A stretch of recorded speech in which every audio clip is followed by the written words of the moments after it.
Lors d'une récente réunion à huis clos du secrétariat général du Front Polisario, Bachir Moustapha Sayed a exprimé des critiques inhabituelles à l'encontre de l'Algérie, principal soutien du mouvement.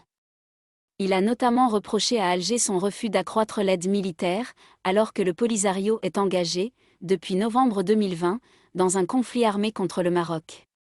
Selon lui, les autorités algériennes fixent des limites strictes à cette guerre, refusant de l'intensifier au-delà d'un certain point afin de préserver leurs propres intérêts stratégiques. Ces déclarations, relayées sur les réseaux sociaux, ont provoqué diverses réactions au sein des camps sahraouis de Tindouf.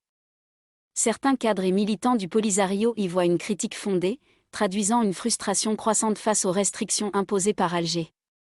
D'autres, en revanche, considèrent ces propos comme une mise en cause injustifiée du soutien algérien, qui reste essentiel à la survie politique et militaire du mouvement indépendantiste. Le contexte international ajoute à la complexité de cette situation. L'Algérie, bien qu'allié historique du Polisario, adopte ces derniers mois une posture plus prudente.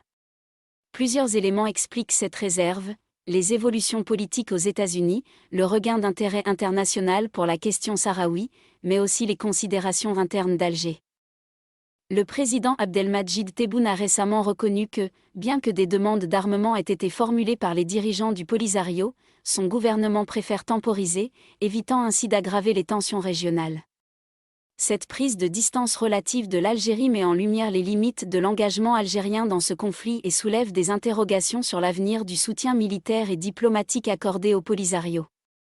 L'équilibre fragile entre les intérêts stratégiques d'Alger et les attentes du mouvement sahraoui pourrait redéfinir les rapports de force dans la région.